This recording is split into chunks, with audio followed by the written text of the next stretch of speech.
What's everybody staring at me for? I didn't do nothing. My name's Jack. I'm an alcoholic. Hi. Thank you, Eric, for the kind words. I want to thank the committees that put this together. I know it takes a lot of work to do this. It's basically a thankless job, and a lot of people benefit from it, and I'm one of those people that's going to benefit from it, and I thank you.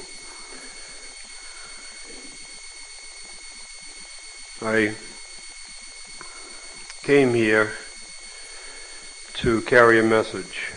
There was a guy around my parts a long time ago. He was called upon one night to carry a message.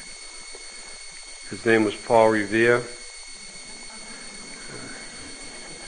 He started in Lexington, Concord, and he ended up in the north end of Boston 20 some odd miles later. There's no recorded message that he got off his horse and started telling people what to do. I didn't come here to tell anybody what to do, nor do I. Even when I'm asked to. It's also done very gingerly. But I did come here tonight to carry a message. And the big book is the basic text of Alcoholics Anonymous. It is the owner's manual. You know, if you're looking for the solutions, don't settle for less. Look in the owner's manual. And I am not a thumper. The one thing I know about people that thump anything is they don't believe it. It's like the kid that tells everybody how tough he is. The one thing I know about that kid is he knows it's not true. That's why he keeps saying it. And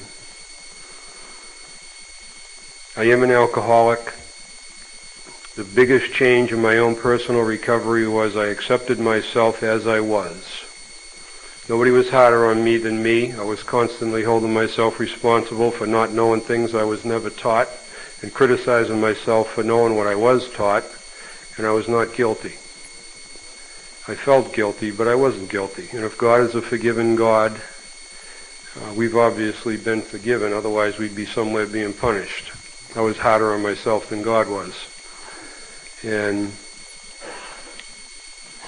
so I can show myself affection today as a recovering alcoholic. And I was sharing at a meeting one night, and when I was talking, there was a guy that was pacing up and down the back of the room, and he kept on like looking up and somewhat glaring at me.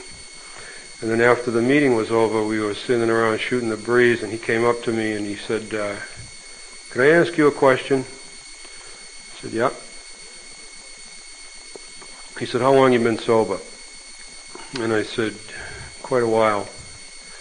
And he said, "You got double-digit sobriety?" And I said, "Yes, I do." And he said, "How come you never smile?" I said, "Can I ask you a question?" He said, "Yeah." I said, "Do you have double-digit sobriety?" He said, "Yeah." And I said, "How come you never mind your own business?"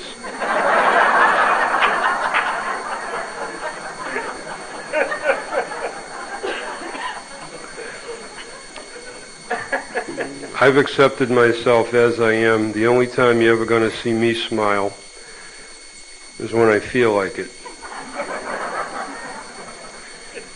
And if I don't feel like it, I don't smile. In either case, it's the real McCoy. I am an alcoholic. I do not keep alcohol where I live. I said that one night at a beginners meeting in New York City, and there was a woman in the audience. I definitely noticed her. She had a lot of rocks on her fingers, and she had a mink on, and when it came her turn to speak, she said, "Oh, I keep alcohol in all my homes." I'd never want any of my friends to think just because I don't drink, they can't. The format down there is a chairperson can comment. And I very, very politely said, I wasn't talking about you, I was talking about me. I'm really not concerned what anybody thinks about why I don't keep alcohol where I live. I have many friends that are recovering heroin addicts, and I don't know one of them that keeps a set of Works in the freezer.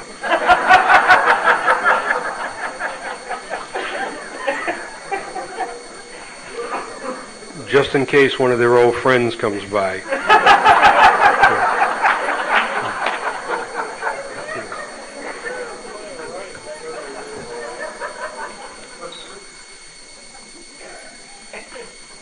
I had all the ways and means of this sickness the very first time I drank, and I'm powerless over something that can kill me. So I always take a little bit of time to talk about it, and I better talk about it.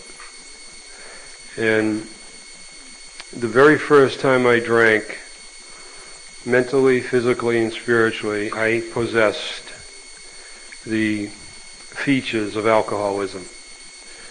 And I was 12 years old. It was a hot summer day. I was going down to the park to watch the big kids play in their championship baseball game.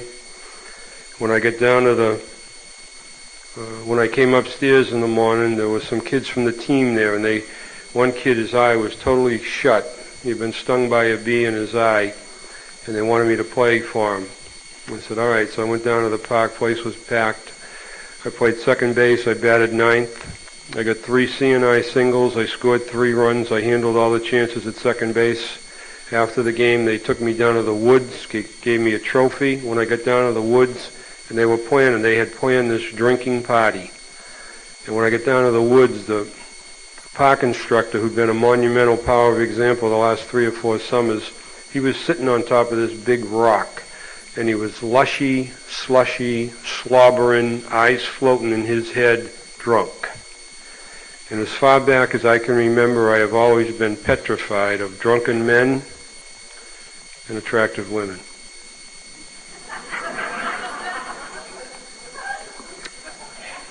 I remember he reached around behind him and he gave me a 6-pack of 16-ounce cold Budweiser. I took the 6-pack and I walked up the road with a buddy of mine, and we settled down in our own area. I saw this kid from the team come over out of the side of my eye, and he had a very attractive-looking girlfriend, and I felt very threatened by her beauty. And he came over and he said, hey, Jack, say hi to Pam. Jack played a great game for us today, this and that, and he was trying to stir up a conversation. I really didn't want any part of it. He seemed to sense that, and he went away, and I was glad he went away. I cracked open a can of beer. I drank half of it. Big burp. Drank the other half, flipped it over my shoulder. My buddy, who was also 12 years old, was looking at me like, where did you learn how to do that? I mean, I was a natural. I took to drinking like a dry sponge takes to water. Natural. Cracked open the other can, drank it right down, flipped it over my shoulder. So the kid from the team came over. He came walking over and he said, he also had a very attractive looking girlfriend. And he said, hey, Jack, say hi to Sue. And in the time it takes to drink 2 16-ounce cans of Budweiser, I went from someone that didn't want to be introduced to someone that just knew you wanted to be introduced to me. And I start talking to Sue, and she's talking to me, and we're talking back and forth, and all of a sudden he seemed to sense something was percolating here. And he says, come on, let's go. And she didn't want to go. And I knew she didn't want to go. And I knew that anybody that came within this little circumference of mine would have a hard time leaving.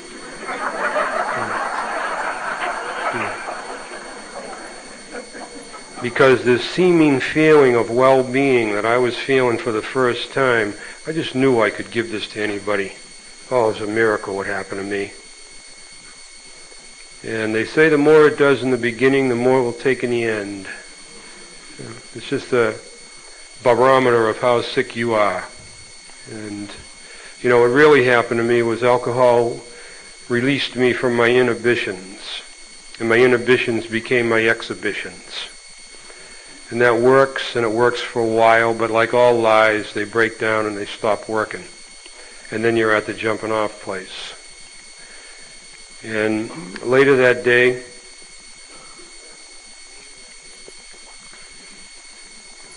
I drank the rest of the beer. These big kids had a half a pint of Bacardi rum, and I was hounding them for a sip. And finally, one kid said, you can have a, so you can have the whole thing, but you got to drink it straight down, or we're going to kill you. So I took it. First blast was kind of rough, but I gurgled it straight down. And this feeling that I had of being invincible exacerbated. And I was just totally out of myself. Just had my arm around these kids that used to beat us up down the park, telling them how things were going to be different. We're going to be friends, and we're going to do this more often, and totally out of myself. And drinks for all the men, water for our horses. Little free association insanity. Thank you. And I went into a blackout. And I came out of the blackout, and I remember the guys were holding me up by my arms, walking me around, and I was violently throwing up. And I remember looking down at my private area, and I noticed it was soaking wet. Obviously, somebody's spilled the beer on me.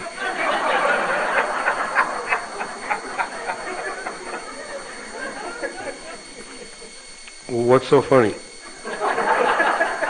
Are you concluding that I pissed myself? Somehow I made it home without getting caught. The next morning I woke up from a sleepless sleep, and I was bristling with excitement because I had reflected back on that day. You know, I drink water and coffee every day like I'm going to be electrocuted. If for some reason I black out right now, and you know, Eric tells me the next day, what happened? You blacked out? You pissed yourself? You're throwing up? You're running around like a nut? I'm going to a hospital, and I'm going to find out why. And I will not drink whatever it was I drank. Well, I woke up the next day. As far as I was concerned, that had been the greatest day of my life, and I couldn't wait to go out and do it all over again. Pissing yourself is a very intense, embarrassing experience. Throwing up is a very intense physical experience. Blacking out is a very intense emotional experience. And I woke up the next day and I couldn't wait to do it again because this feeling of well-being that I had felt was senior to all that. And I had all three parts of this sickness the first time I drank. And it was never quite the same. I never achieved the same feeling of elation and high that I did the first time. It's like the first time you do anything. It's never quite the same. I chased it, but I never found it. And my drinking wasn't always morbid. I don't know how much fun I actually had or was capable of having, but I certainly was addicted to excitement. And there once was a time when I could wake up on a Saturday and go to a bar room and meet up with a buddy of mine and start drinking beers at 8 o'clock, and we drink beers till about noontime, and we put a few bets in the football games. And then we'd settle down and have that majestic bar room meal. Peanuts, popcorn, potato chips, pizza, pig's feet. And for dessert, you'd have a couple of pickled eggs. After the ball games were over, he'd say to me, what do you think? You want to go out later? I'd say, yeah, we'll have a few more. We'll go home and get changed, then we'll go out. All right.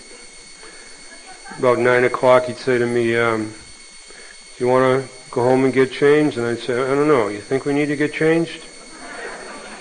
And he'd say, I don't know. How do I look? Oh. You look fine. Just tuck your shirt in.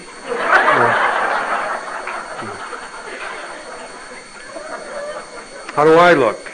Oh, you look all right. Just pull your fly up. So we usually go out to some Chinese restaurant or a lounge. These places you didn't have to worry about getting thrown out of. You might get thrown into them, but you never get thrown out. go in, you know the type of place. They got a pool table. There's 200 women, 200 vampires and 6 women. Everybody's pretending they don't know what's going on. And, I don't care how drunk I was, blackout drunk, I would cop this attitude of indifference when I went in there because of my fear of women. And I'd maintain this attitude of indifference till about midnight. Then, due to the waning desperation of the approach of closing time, coupled with alcohol releasing me from my inhibitions, and my inhibitions about to become my exhibitions, from the still of the night would come the call of the wild.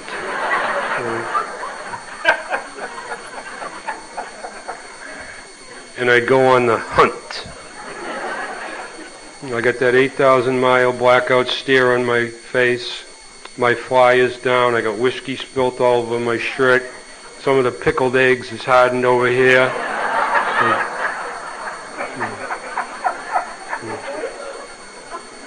This lady here is getting very excited. I'm your type of guy, huh?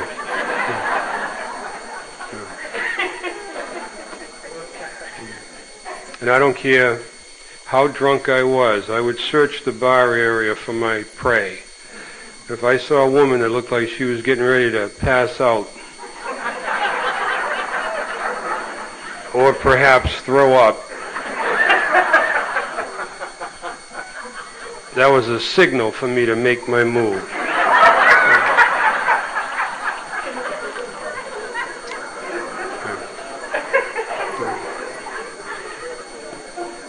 And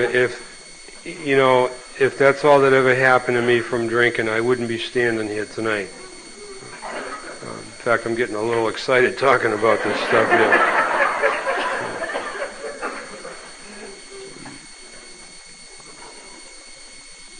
None of that, brought about a desire to stop drinking. My story regarding alcohol is about that slow, steady spiritual decay. The conscience does not compromise. It records everything. You may not remember it, but when you wake up feeling bleak, you know something bleak happened. Your conscience doesn't compromise, just like a child. My nephew, I love my little nephew. Me and him have been best buddies. He's now a little over 3. I took him for wheelbarrow rides. I took him everywhere. He may not remember specifically what took place between him, but his little brain absorbs the love. And that gets to his heart. And by the same token, if it was getting something else, if he was in an atmosphere of anger and shouting and yelling, his little brain would absorb that too. And now next thing you know, when he's in the 1st grade and he's schizo and they say he's got ADD or DDD or whatever, the real thing was the environment that he came from. His little brain absorbs it. And my story is about spiritual decay, the decay of the spirit. The losses of confidence, the humiliations, the embarrassments in front of my family and friends, and blacking out is a shock to the nervous system. And, there once was a day, I remember I went to this bar room and this guy owed me a touch and he let me drink all day long for nothing and I passed out and they didn't know what to do with me at closing time, so they brought me down to my mother's house where there was a restraining order on me. People that love you go to court to keep you away. And I'm the oldest boy out of 10 children, and I always thought of myself as somewhat of a protector. People that love you go to court to protect themselves from you. And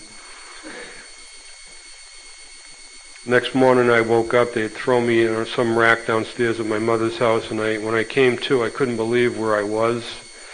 And I could tell by the conversations upstairs that they didn't know I was there. And I got up to leave as sick as you can possibly be from alcohol, as sick as you can possibly be. I just wanted to be dead. And I got up, and I was walking out, and there was a mirror, and on the mirror there was a picture, and there was a picture of me, and I was about 8 years old, and 3 of my brothers and sisters were in the back of the wagon, and we all had our shirts off, and we were all smiling. And I remember staring at that picture, just looking at it, and thought came to me, whatever happened to that little guy? Whatever happened to that little guy that used to pull the little red wagon and stick up for his brothers and sisters? And I wanted some answers. And, I know from that day to the last day I drank with a broken heart. And I know I had a nervous breakdown. Nervous breakdown. Your circuits are overloaded and you break down. With a very intense fear. I know nothing about talking about how you feel or anything like that. And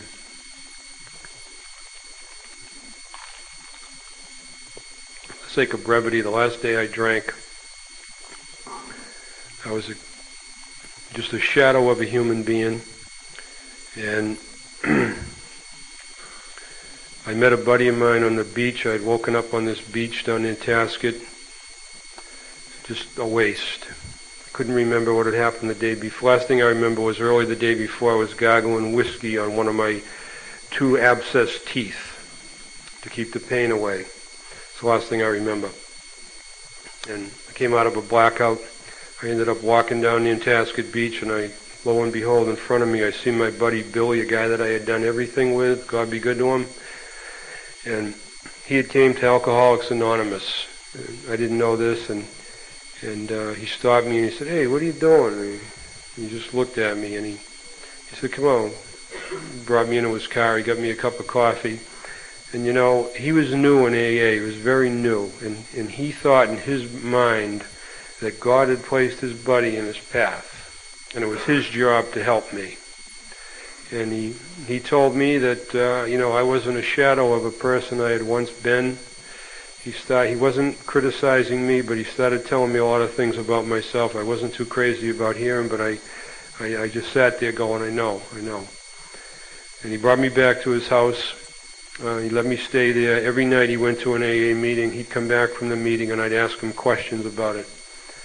And one day he came back from the meeting, and he said, he was white as a ghost. And I said, "What's the matter, Billy?" He said, "My sponsor told me," he hadn't talked to his father for 15 years. He said, "My sponsor told me I have to go home and call up my father and tell him that I'm sober in AA." And he said, "This is going to be tough." And I could picture him on the phone with the phone there, and his mother answered the phone, and he said, "Ma, this is Billy. How you doing? Good. Is Dad there?" And I could hear this thud, his mother thud of silence. And the old man got on the phone, and Billy told him that he was sober, and his father was sober in this program. And they agreed to go. They agreed to go to a meeting on Sunday. And he said to me, "Will you go to the meeting with me?" And I said, "Yeah." And he had asked me to go to meetings with him before then, and I said no. I don't know why I said no. I know why I said yes. He wanted me to come with him.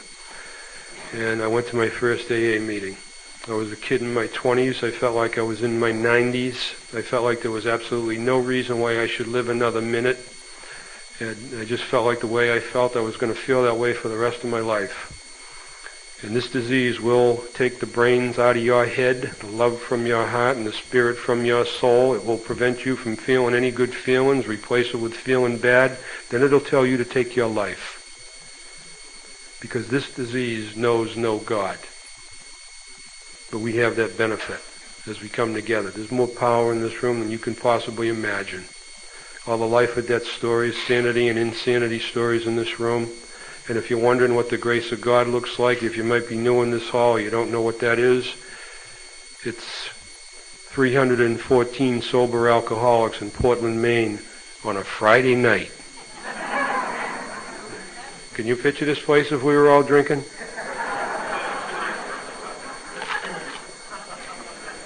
We ran low on booze. Somebody say, "Hey, we got to make a booze run. Who's going to go?"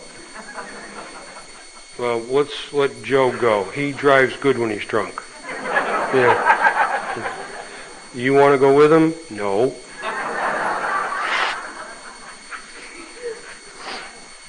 Every guy under 5'7" tall, they'd get a few in him and they'd be trying to start a fight with me. these three women over here would be individually trying to coerce me to get a hotel room with them upstairs. But I wouldn't go. I changed. I'm not like that anymore.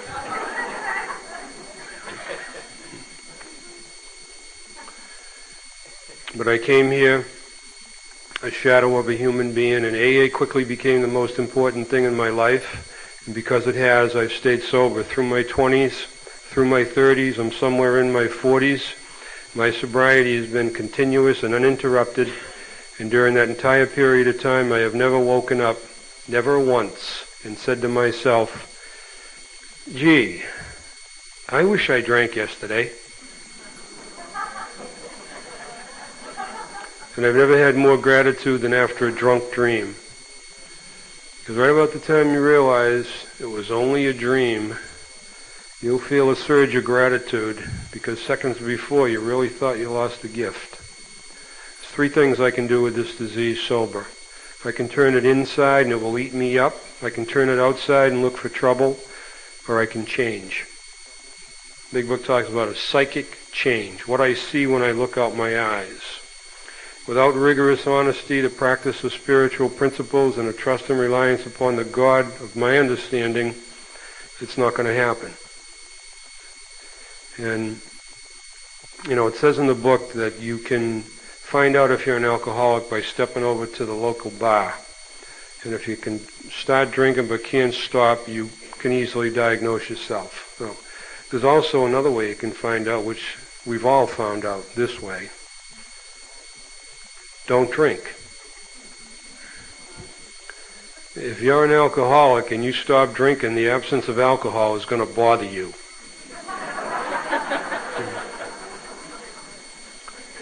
If you're not an alcoholic and you stop drinking, it won't make any difference.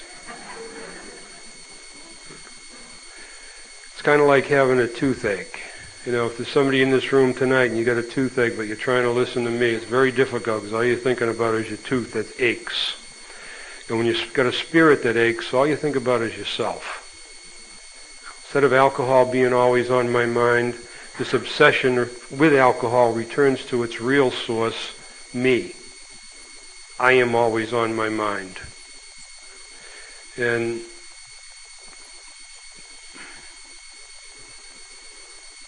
restoration of sanity comes from devotion to the truth. People that didn't lose sanity don't need to have it restored. Nobody brings a new car to a restoration center. I am a guy that got deathly sick through drinking. And within a few hours after waking up deathly sick from booze, spiritually haunted by the ghosts of this sickness, I would put back in my body the very same thing that had made me deathly sick. I would put back in my body in an effort to get well. And that's very sick and very insane. And you have to rationalize your right to do that. And that takes on a life of its own, telling yourself lies. In the book it talks about, there's a story in there about a guy named Jim. And he was visited by the co-founders of AA back when they needed people to work with. And they told him that he would need a spiritual experience, a continued spiritual experience to get a defense against the first drink of alcohol, this peculiar mental twist, the insanity that precedes the first drink. And he thanked them for the information, and he really believed that armed with this knowledge, he'd be okay. Well, knowledge doesn't change personality. And he went on another vicious toot, got poured back in the hospital. He begged the people there to bring these two guys back. Bill Wilson and Dr. Bob went back to see him, and they said, well, tell us what happened. And he said he had gone into work. He had owned this car dealership, but he lost it through his drinking, so he didn't feel too crazy about working there. He had a few words with his boss, but nothing big. And he went out to this particular tavern. He was looking for some people to sell a car to, and he stopped at this tavern that he had been to before. In fact, had sold cars before with no problem. And he went in and he ordered a sandwich and a glass of milk. And he ordered another sandwich and a glass of milk, and then it's italicized. It says, suddenly the thought came to me that if I poured a shot of whiskey into a glass of milk, I could drink it on a full stomach. Based on his history, there is no mystery to what happens to Jim when he takes one sip. But he told himself a lie, and then he drank. And as I stand here tonight, I have recovered from this hopeless condition of mind and body. I don't tell myself lies and drink. I tell myself the truth, and I don't drink. And the truth about me is I have a malady. The spiritual part of the malady is I tell myself lies and I drink, and once I take one sip, I can't stop drinking. If I left here tonight and I'm going to go have a few in the lounge, and I'm going to get up at 6 tomorrow because I got to be at work at 7. And the next thing you know, I wake up and it's 10 o'clock tomorrow morning, and I can't remember what happened. And all I know is at 11 o'clock I was watching the game and I blacked out. Because when I start drinking, I can't stop drinking. And it says that the doctor's opinion that any description of this sickness without defining that is incomplete. Once I start, I can't stop. And, I read a book one time. The name of it was I'm Okay, You're Okay. I didn't finish the book. I didn't like the book. I didn't like the title of the book. In fact, if I ever write a book, the name of the book is going to be I'm Not Okay. And You're Not Okay.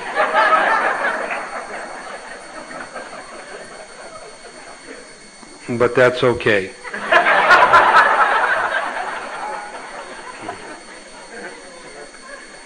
I call myself an alcoholic, and I get screwed up every day from self-centeredness. And I know what to do about it. And I don't run around saying I'm a sick and suffering alcoholic. I'm not a sick and suffering alcoholic. I'm an alcoholic. I know what my problem is. I know what the solution is. And as long as I stay focused on the solution, I always get to a better place. Always. Always return to a spirit of optimism. Always. If there's somebody in this hall tonight and you're going through a tough time in your sobriety, but you're doing the right things. You're working with your sponsor, you're going to meetings, you're asking God for help, you're trying to do the right things, and yet you're still going through this period of confusion. God bless you.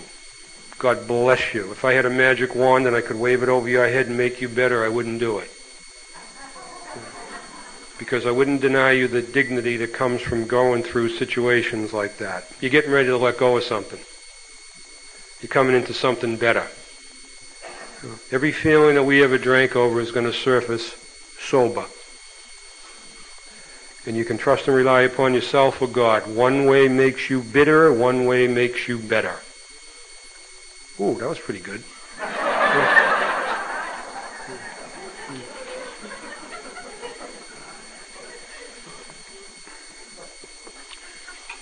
If I do not make a decision to turn my will and my life over to the care of God, if I don't make that decision, then another decision has already been made that I will continue to trust and rely upon my enemy, my foe, the unaided will of Jack B. Me, the guy with the problem, is trusting and relying upon the guy with the problem for the solution. It's an important decision. And it's funny, I'm working with this kid. I've been stationed in New York City for a little over, about 6.5 years. I got a couple more months down there. And this kid came up to me not too recently, and he said, will you be my temporary sponsor? I said, I don't know. You got temporary sobriety? Temporary, some new thing in AA now? It's a life or death issue. Get a sponsor. Find a group that you're comfortable with. Join the group.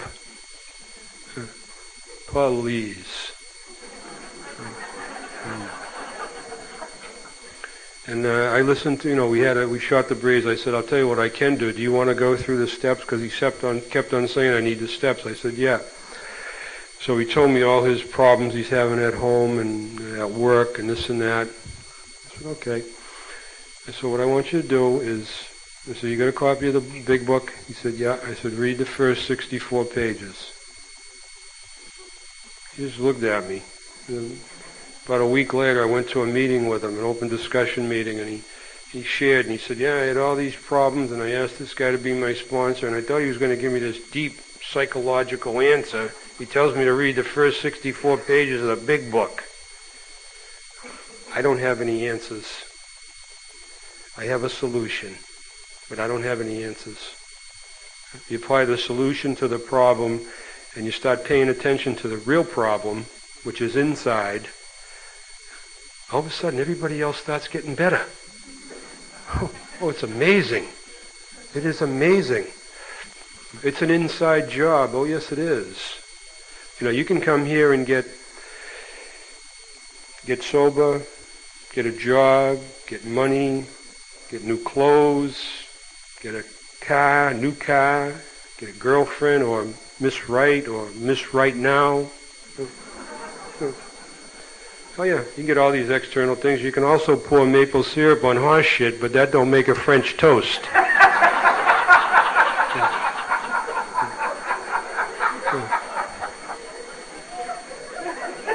I'm going to rent a cruise ship and tell these guys all my jokes. A slow cruise ship.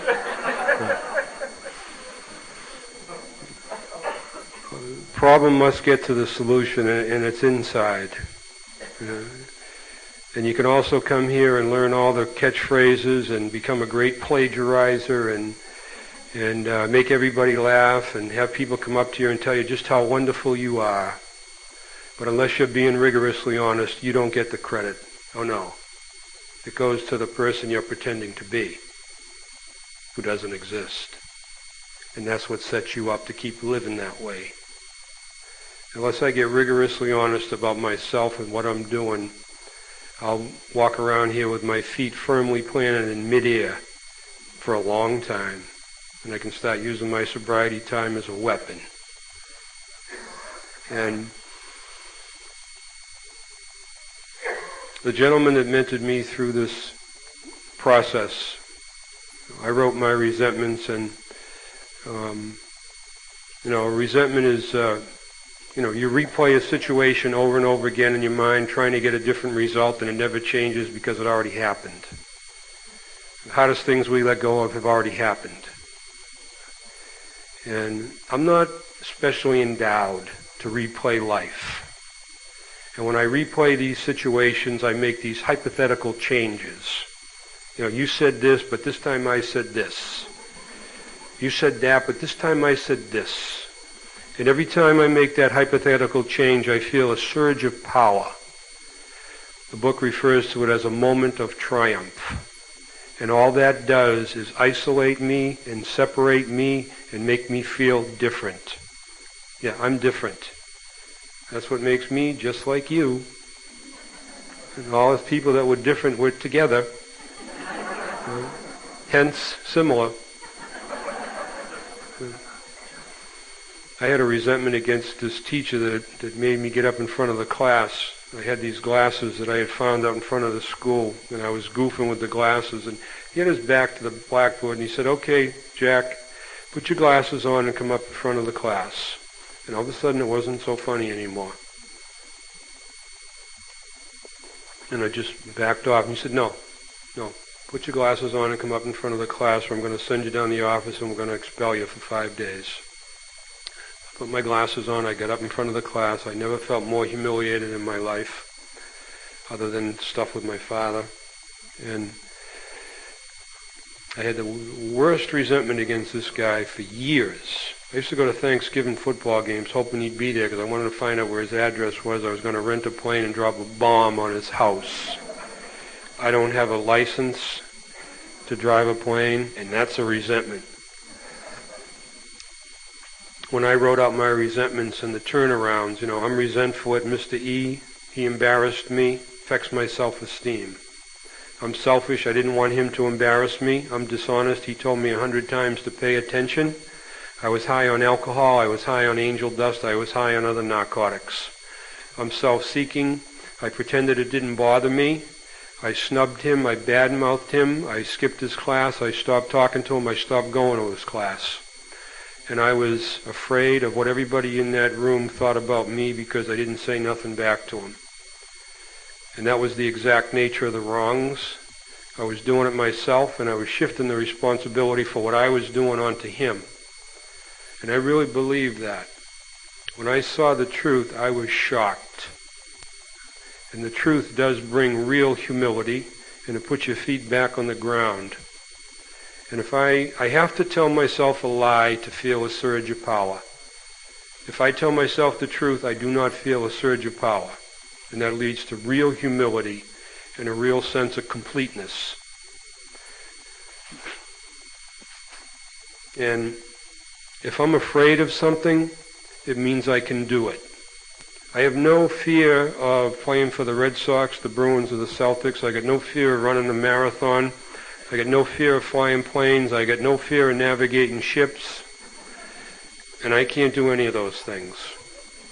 If I'm afraid of something, it means I can do it. And I don't have to avoid taking action just because I'm afraid. I try to do something that I'm afraid of every day. I don't have to let fear run my life today. And faith is fear in motion. In the, it says in the book, Now About Sex, page 69, Now About Sex. That doesn't say anything else about sex. It talks about behaviors that undergird. And, I have a divine instinct to mate, to seek romance, and so don't you. And there's a natural order of things to a human being. The eyes lead to the mind leads to the heart leads to the soul leads to the flesh. You won't have to read any books about how to please each other. It'll happen as natural as the grass grows. I'm a 14-carat insecure alcoholic. I go from the eyes to the flesh. And it leaves the mind, the heart, and the soul longing for its energy. It's a very ugly feeling. And somebody gets hurt, usually the last one out. And if you establish a foundation, before I commit my body to a woman, I should know her well enough to commit it.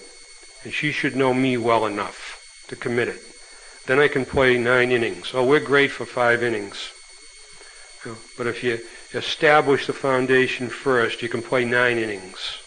Relationships are based on 3 things. Listen up, because I'm only going to say this once. Relationships are based on communication, communication, communication. The biggest sex organ is the brain. If I'm communicating this one honestly, all the rest of my organs work just fine. I don't know why I got so fired up about that.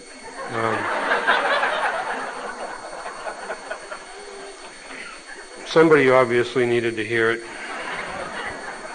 Probably me.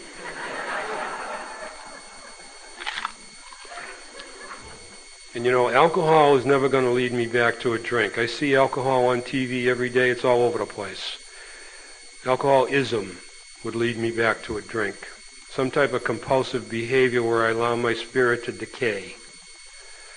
And character defects are weak. When I ask God to remove my defects of character, God will not remove from me anything that I won't let go of. God will mend a broken spirit if we give him all the pieces. I had made an amends to a brother of mine. It went just the way it was supposed to. He didn't take it well. I had stolen he had a coin collection. I stole it at some point in time and I sold it. And I used the money to buy narcotics. And he had stolen plenty of things from me before then and after to get even. But at a certain point in my recovery, you realize all that matters is what did you do you owe an amend. What other people did is not going to change me. What I did and taking responsibility for what I did is what's going to bring about change. I didn't change my past, but I freed myself from it and I commended it to This is the end of side 1. Please turn the tape over now and continue listening on side 2. But it didn't go too well, and I was angry about it. And the gentleman I was working with said, "You're still trying to control his behavior. That's where your anger comes from. Ask God for the willingness to be willing." So I asked God for the willingness to be willing, and I left it there. I'd see him and I'd say hi to him. Sometimes he said hi. More often than not, he didn't. One particular day, my sister got married, and we were at the wedding, and we sat at the same table. And the waitress came over to the table, and he ordered a round of drinks. And he went back to talking to his girlfriend. Then he said, "Oh, wait a second." Grabbed the waitress. He says, "Jackie, what do you want?"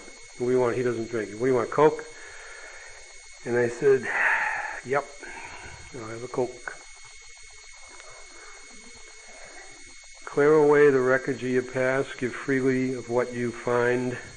Great events will come to pass for you and countless others. Oh, it's a great event for me. The little brother asked me if I wanted a Coke. Great event for me. May not have meant too much to anybody else at that table, but it was a great event for me. When I had joined others in the fellowship of the Spirit and I was doing the number, it's a great day for me.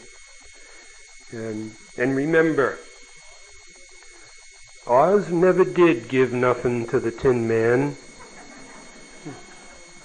Nothing he didn't already have. What I'm looking for, I have it.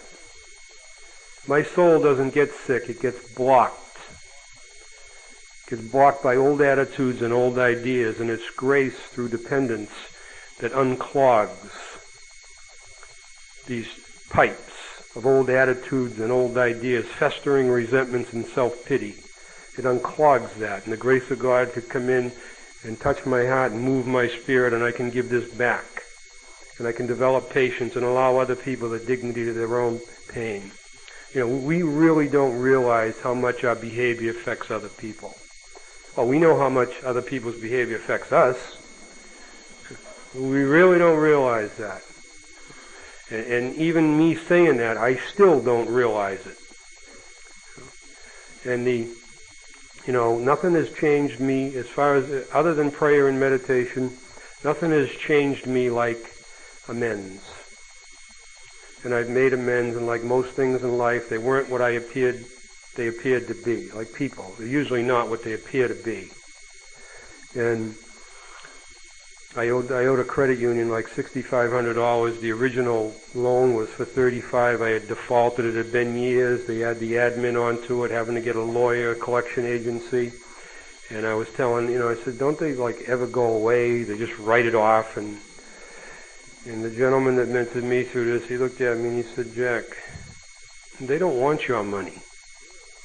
They want their money back." Best money I ever spent. And I made an amend to my mother. I ripped me apart. Cried, sobbed like a baby.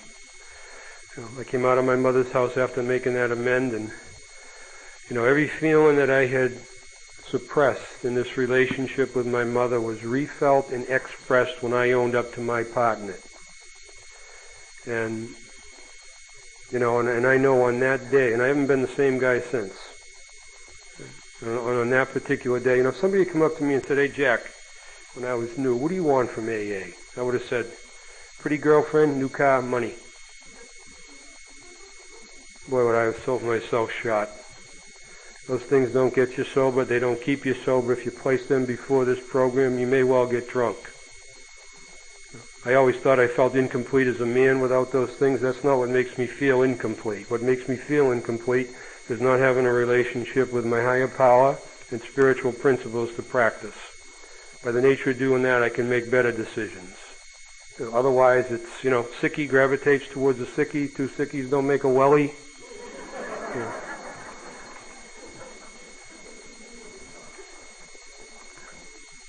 Growing in understanding and effectiveness, basically to me that means mind your own business.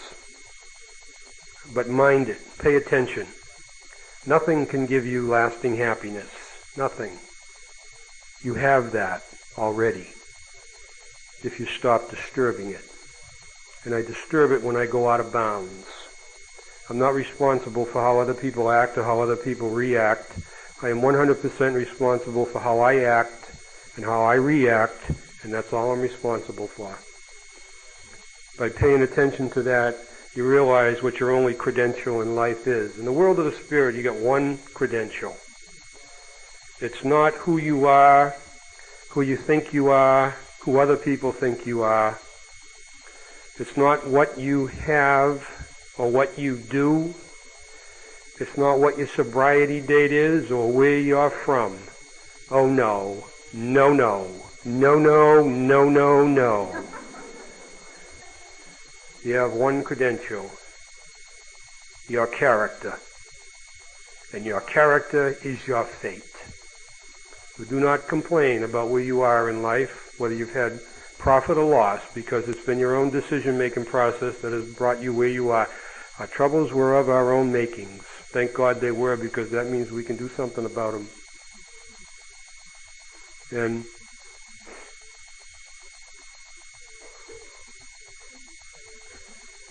through prayer and meditation, there's been changes in my life, and I got to share a story. This is a true story. It happened.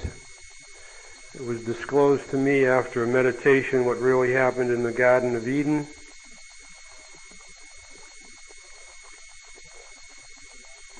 Adam and Eve were in the Garden of Eden, and God came in, and Adam said, "Can I ask you a question?" God said, "Sure." And he said, "How come you made Eve so beautiful?" And God said, "Oh, I wanted you to like her." He said, "Oh, how come you made her so soft and shapely?" And God said, "Because I wanted you to like her." "Oh, how come you made her so stupid?" And God said, "Because I wanted her to like you."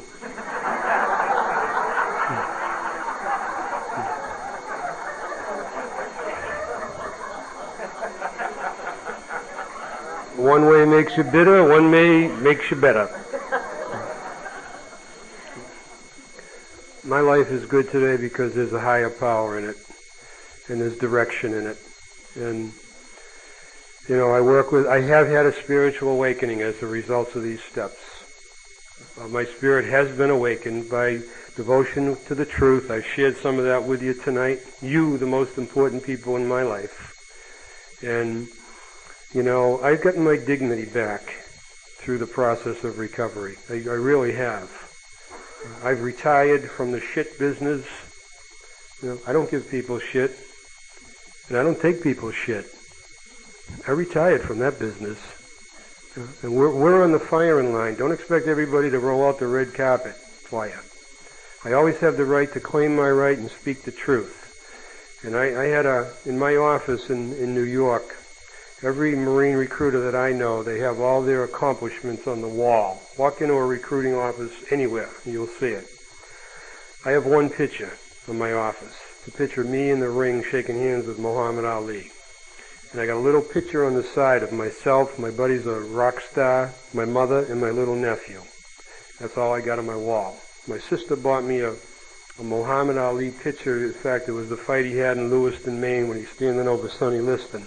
And it's signed by him, and if you open it up, there's a little Muhammad Ali watch on the inside. One day I came into my office, and there was a kid in there, and he said, "Geez, I don't think you're going to be too happy." I said, "What's up?" He said, "We had to bang something on the other side of the wall, and your Ali thing fell off." So the window wasn't broken, just the wood was apart. And he said, "I'll fix it. I'll fix it later on." I said, "All right." Never saw him the rest of the day. Next day I ran into him. He said, He said, "I'll fix that." He said, "I might not be able to get to it today, but I'll do it by Wednesday." Well, he didn't fix it. Thursday, I saw him. I said, "Hey, what's up? Are you going to fix that or not?" What's with this attitude? I said, "I don't have an attitude yet.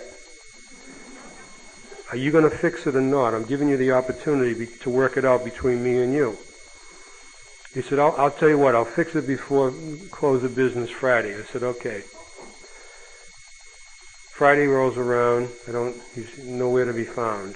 I took a sauna Friday night, and all I could think about was replaying this situation. Finally, it came to me, give it to your higher power. I'm not going to spend the weekend obsessed with this like I've done 9 million other times. I gave it to my higher power. Other than a few fleeting thoughts, it came back, and I gave it back. Monday morning, I walked into work. I hadn't thought about it.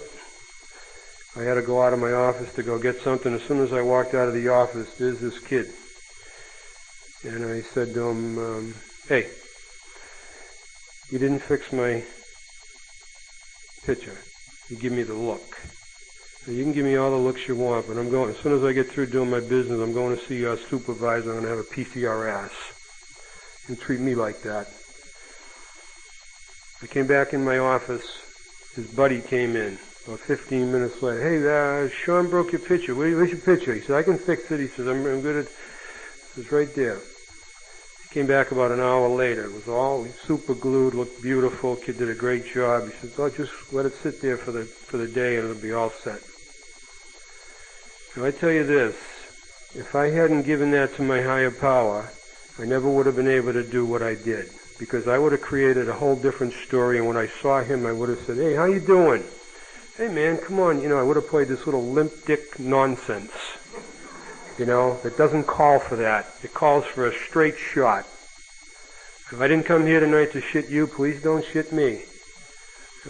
There are times in life when you must voluntarily extend your will and do what you need to do. I'm not a servile or scrapping person just because God's in my life. He needed to hear what I had to say, and I needed to say it. And if absolution is for people that sin, for that I seek no absolution, because for that I do not need it. And I continue to practice the principles in my affairs the best that I can and work with other people. And this is beautiful. This is beautiful. This is so beautiful. And just in closing here,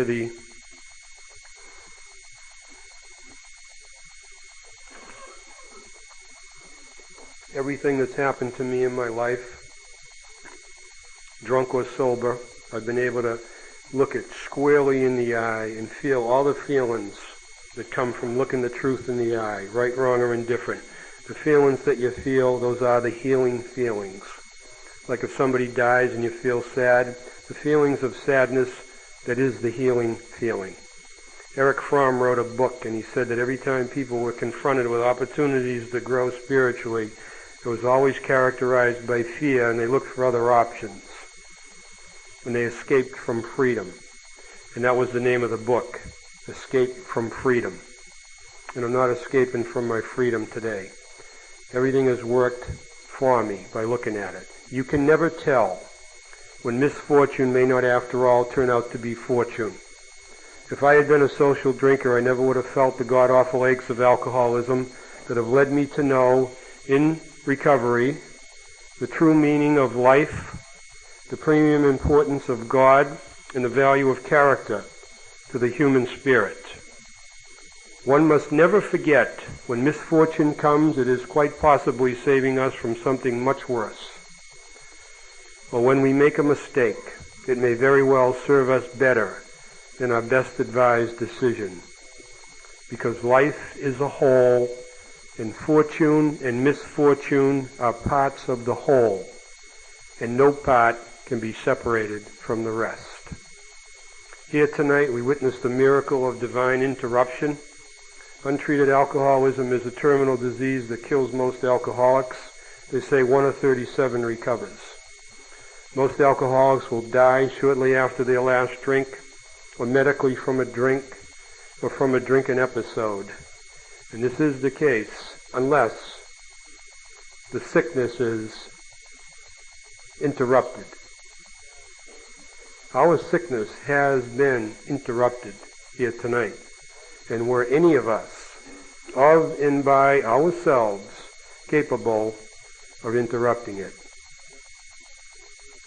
It's a gift, a spiritual gift Like all spiritual gifts, it's not for people that need it, it's for people that want it, and you have to reach out and go for it. If this program was for people that need it, we'd fill the Civic Center every day, 7 days a week, 365 days a year. It's for people that want it. Anything you place before it, you will probably lose. If you seek to covet, possess it, or compartmentalize it, it will probably escape you. All you really need to do is accept it, absorb it, let it work through you, and learn how to use it properly. It has been my honor to address this meeting tonight. It has been my honor to address this meeting. You people have been very, very, very, very, very kind to me here tonight. You have given me your patience, your tolerance, and your understanding. You have perhaps shed on me here tonight more human warmth than I felt as a kid in my childhood. And to you people, I remain very grateful. Thank you.